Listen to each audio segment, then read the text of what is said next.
नमस्कार. आपल्या मराठी रंगभूमीवरती विनोदवीरांची एक मोठी मालिका आहे आणि विनोदाची एक परंपरा आहे.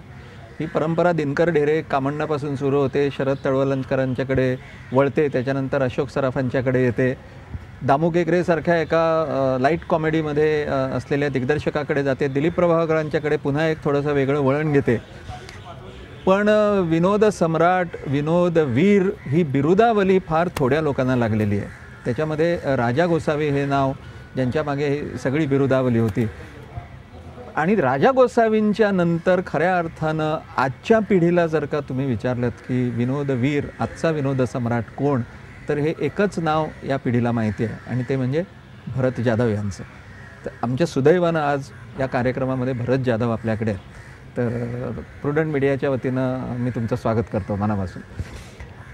मला सांगा, हा एक नाटकाचा किडा चावावा लागतो आपल्याला ना, तर हा नेमका तुम्हाला कधी चावला आणि कसा चावला? मी 1985 साली शाहीर साबळे आणि पार्टीमध्ये जॉईन झालो. महाराष्ट्राची लोकधारा म्हणून तो कार्यक्रम असतो, लोकनृत्यावर होता कार्यक्रम. आणि शाहीर साबळे फार मोठं नाव आहे.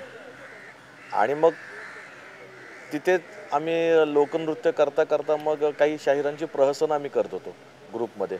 म्हणजे थोडक्यात बाबांचं, शाहिरांचं भारूड किंवा गणगवळण बतावणी, ते हे करता करता जरा आमचा एक ग्रुप पण झाला. म्हणजे केदार शिंदे हा शाहिरांचा नातू, मग मी, अंकुश चौधरी, केदार शिंदे, संतोष पवार, अरुण कदम वगैरे 4-5 जणांचा ग्रुप. मग आम्ही खुल्या एकांकिका स्पर्धा करायला लागलो की शाहीर साबळे पार्टीचं लोकनृत्य चालूच आहे, पण एक आपल्याला जे वाटते काही स्किट्समध्ये गंमत करते, तर आम्ही एकांकिका स्पर्धांमध्ये काम करत होतो.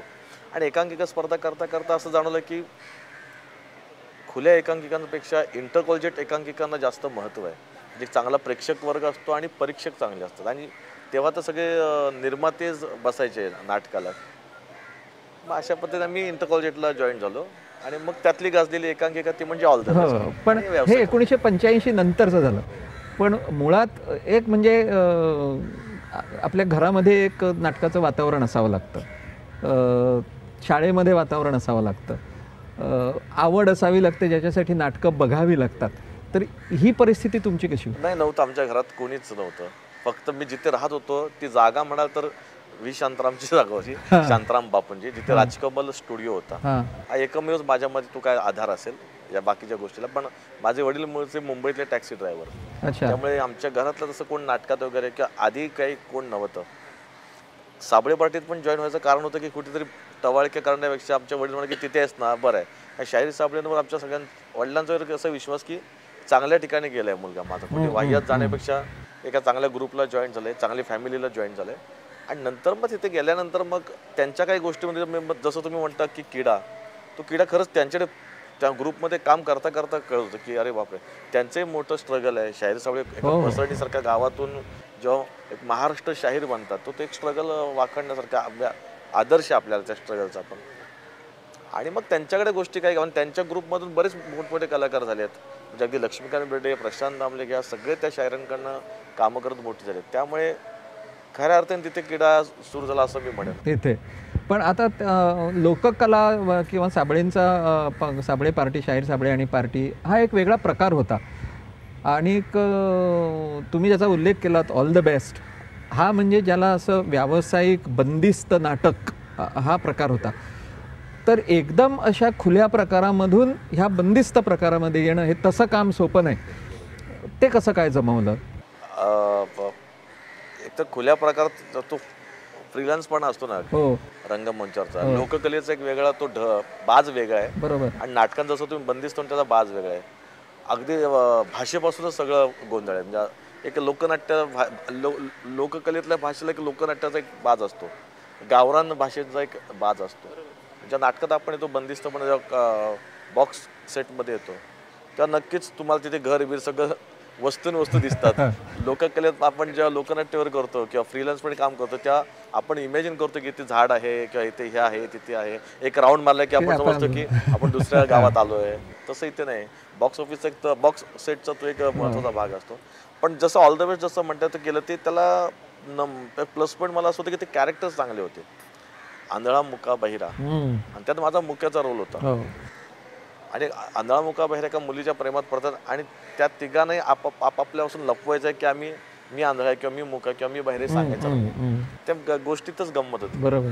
आणि ती गंमतच माझ्या मते ती जास्त क्लिक झाली आणि मग त्याचं नाटक झालं आणि नाटक देवेंद्र पेमने चांगल्या पद्धतीने बसवलं होतं. पण तुमचा ग्रुप तुम्ही जो फॉर्म केला होता त्याचं पुढे काय झालं? तो ग्रुप आजतक आम्ही सगळे एकत्र काम करतो. हो, मी केदार अंकुश तिघं तर एकत्र असतोच आम्ही. संतोष पवार आता चांगला लेखक दिग्दर्शक आहे, चांगलं काम करतो. तो आमच्या इथे जे आम्ही एकांकिका स्पर्धा करायचो तो नेपथ्य करायचा संतोष पवार. अरुण कदम म्हणून आहे, तो पण एक नोकरी सांभाळून करतोय. Comedy express. तर सगळ्यात स्ट्रगलचा प्रत्येकाला फायदा झाला असं मी म्हणतो, मला असं वाटतं. त्याच्यानंतर म्हणजे एक टप्पा ओलांडूया आपण. दुर्दैवानं काही घटना अशा घडल्या की तुम्हाला ऑल द बेस्ट सोडावं लागलं तिघांनाही. त्याच्याबद्दल खूप लिहून पण आलं होतं त्यावेळेला. त्याच्यानंतर तुमचं आलं ते सही रेसे की त्याच्यामध्ये काही नाटकं केली होती. एक तर ऑल द बेस्ट झालं तर मग आमच्यासारखे आम्हीच नावाचं नाटक केलं. मग जयंत पवारांचं अधांतर नाटक केलं, जे टोटली सिरियस नाटक होतं. मिल वर्कर आणि मिल वर्कर जेव्हा संपावर गेल्यानंतर त्या फॅमिलीवर काय परिस्थिती निभावले, तो चांगला विषय होता. तर ते अधांतर केलं. नंतर श्रीमंत दामोदर पंत नाटक केलं मी. नंतर तू मी केलं. आणि मग 93ला ऑल द बेस्ट आल्यानंतर मी 96ला ऑल द बेस्ट सोडलं होतं. किती प्रयोग केले? मी 1265 प्रयोग. बाप रे, तुमच्या दिवसाला 3-3 व्हायचे ना? 3-3 प्रयोग व्हायचे. आणि त्या दरम्यान एक हिट झाल्यानंतर बाकीची फक्त चालली होती नाटकं, सुपरहिट असं काही नव्हतं. आणि सही रे सही येण्याआधी एक नाटक मी केलं होतं, पैसाच पैसा. ते तोंडावर पडलं होतं अक्षरशः. आणि केदार शिंदेने मग नाटक केलं होतं विजय दीनानाथ चव्हाण. ते पण जरा सोसू झालं. त्या दोघंही फ्रस्ट्रेशन लेवलला आल्यानंतर काहीतरी असं केलं पाहिजे आणि मग फार मनापासून टेन्शन घेऊन केलेली कलाकृती म्हणजे सही रे सही 2002 साली केलं. पण तो एक तुमचा वेगळा अनुभव होता. पण मला एक सांगा, तुम्ही 1265 प्रयोग म्हटलं म्हणून मला आत्ता विचारावं असं वाटतं की एका ठराविक कालानंतर नाटक आपण मेकॅनिकल लेव्हलवरती ॲक्टिंग जाते का? होऊ शकते. आणि ते न होण्यासाठी तुमच्यासारखा एक मुरब्बी नट काय करत असतो? होऊ शकतं, मेकॅनिकल हा प्रकार येऊ शकतो. पण माझं म्हणणं आहे की जर तुम्ही डोक्यात एक ते लॉजिक आहे, तुम्ही जर डोक्यात ठेवलं की हा माझा पहिलाच शो आहे किंवा एक साधं सोपं जर उत्तर द्यायचं असेल तर भले मी आज 2000 प्रयोग करतोय किंवा 1500 प्रयोग करतोय, पण माझ्यासाठी समोर जो बसलेला ऑडियन्स आहे तो पहिल्यांदाच पाहत असेल तर ते जर गमक डोक्यात ठेवलं ना आपण की ना, ज्या आलेल्या नवीन व्यक्तीला मला नवीन शो दाखवायचा आहे किंवा त्याला असं वाटलं पाहिजे की तो पहिल्यांदा बघतोय, तर ते इम्प्रेस झाला पाहिजे. असं नाही की आता आमचं बनचुकेपणा यावा. ते मात्र मी जाम सांभाळतो. म्हणजे आज जसं तुम्ही 1265 म्हणताय, मी सही रे सहीचे 2002 पासून प्रयोग करतोय, ते आज आत्तापर्यंत करतोय. ते जवळजवळ 2582 वगैरे शो होत आले जातात.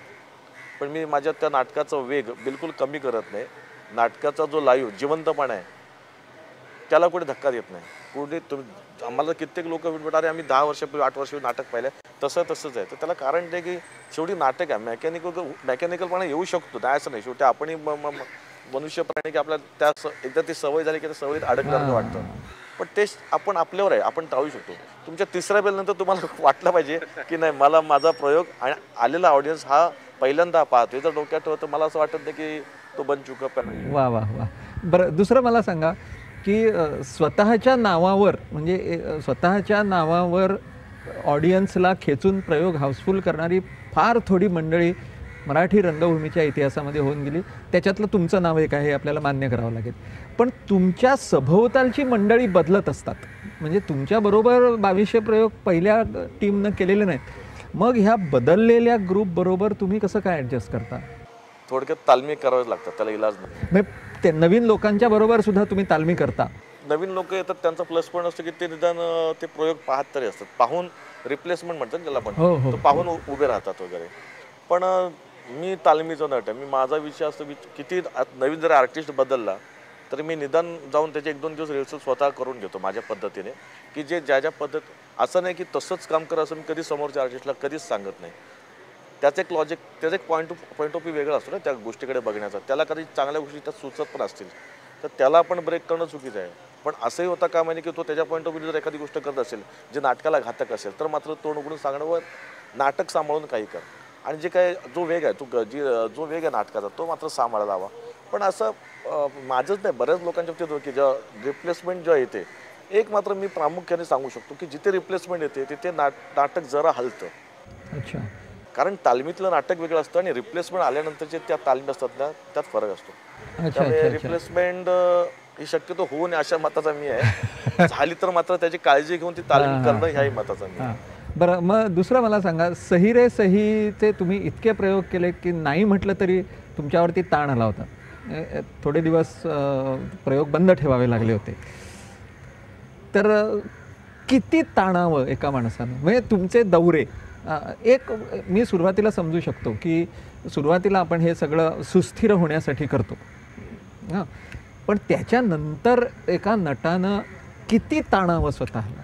मी तुम्हाला का विचारतोय की तुमचा एक्सपिरियन्स, एवढा एक्सपिरियन्स कोणाला नाही, प्रभाकर पणशीकरांना आहे आणि तुम्हाला आहे. अरे बापरे. म्हणून ताणावंच नाही. जोपर्यंत नाटक लोकांना आवडतंय तर माझं म्हणणं ते प्रयोग त्याचे होणे गरजेचं आहे.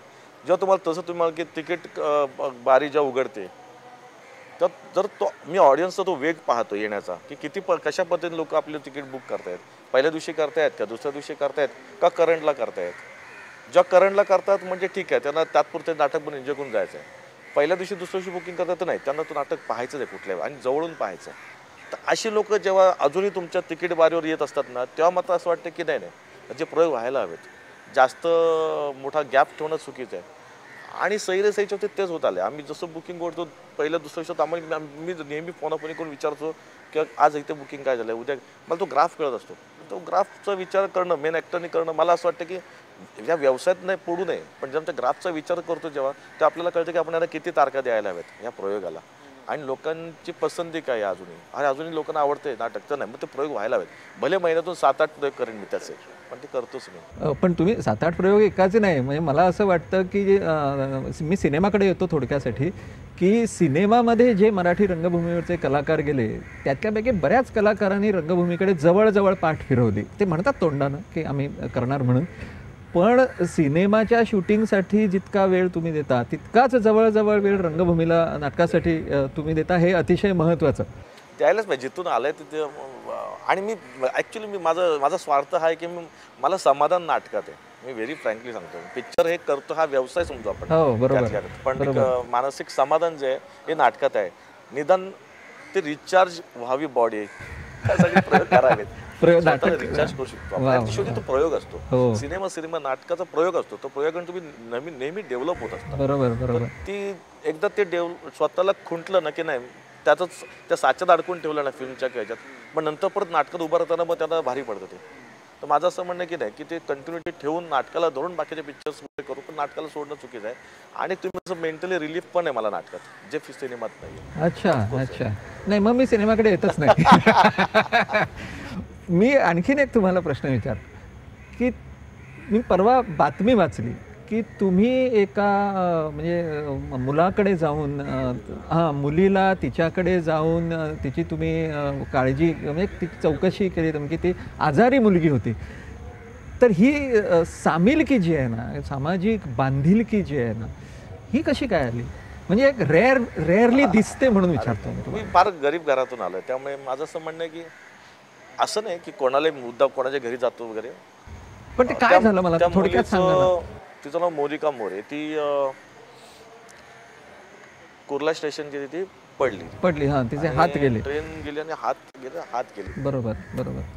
भयानक आवाज. म्हणजे त्या मुलीला मी का रिस्पेक्ट जास्त करतो, मी जेव्हा पाहिलं तिला तेव्हा हात गेल्यानंतर सगळंच संपलो, काही नाही. पण जेव्हा आपले प्रत्येक अवयवाचा जेव्हा विचार करतो, त्यापैकी हात, बरं एक हात असं समजू, दोन्ही हात गेल्यानंतर काय होऊ शकते.